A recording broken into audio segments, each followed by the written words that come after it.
saw that the fruit of the tree was good for food and pleasing to the eye, and also desirable for gaining wisdom, she took some and ate it.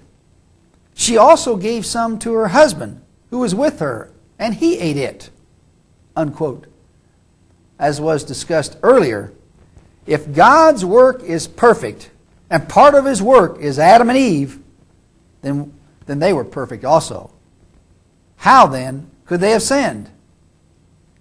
Second, Genesis 3:4-5 says, "The serpent said to the woman, For God doth know that in the day you eat thereof, then your eyes shall be opened, and you shall be as gods, knowing good and evil."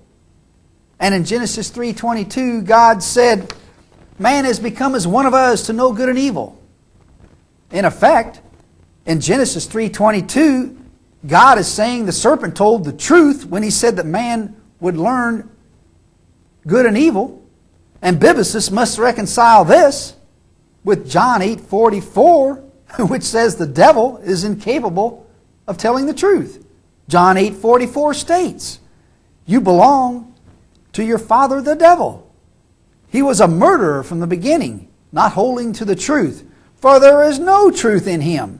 When he lies, he speaks his native language, for he is a liar and the father of lies." Third and lastly, Genesis 3:8-9 says, "Adam and his wife hid themselves from the presence of the Lord God. And the Lord God called to Adam and said to him, Where are you?" Yet verse 34:22 in the book of Job tells us, quote, "There is no darkness where the workers of iniquity may hide themselves from the Lord." The only conclusion to be drawn from this is either that the workers of iniquity can in fact hide themselves from God, or God is practicing deception. Incidentally, Eve is referred to as Adam's wife. What verse or verses show that they ever went through some form of marriage ceremony or ritual? The mere fact that Eve emerged from Adam's rib no more proves that they were husband and wife than the birth of a son from his mother's womb proves that they were husband and wife. We'd like to conclude today by addressing another point made by the apologists Geisler and Brooks in the book entitled When Skeptics Ask. On page 61, they address the problem of evil, which we discussed a few minutes ago. Geisler and Brooks opened up by stating that, quote, "In the beginning there was God and He was perfect. Then the perfect God made a perfect world.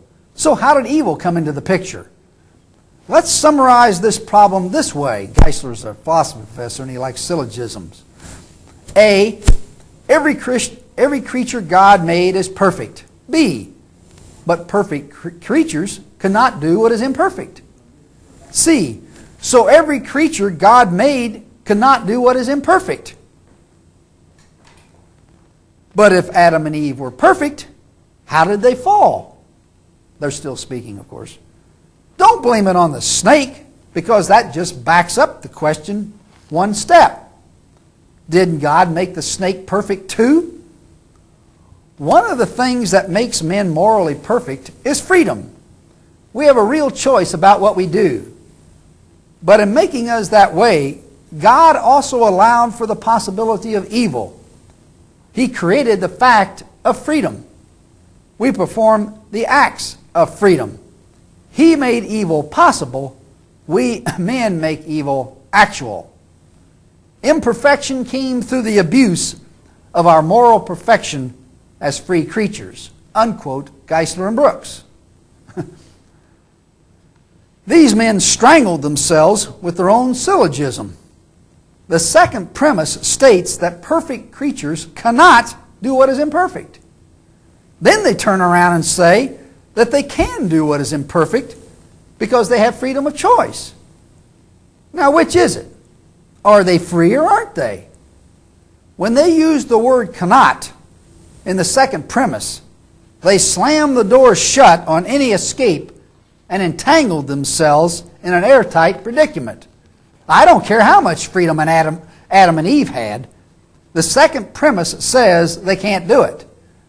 They couldn't have sinned because that would have meant they were imperfect. Yet everything God made was perfect.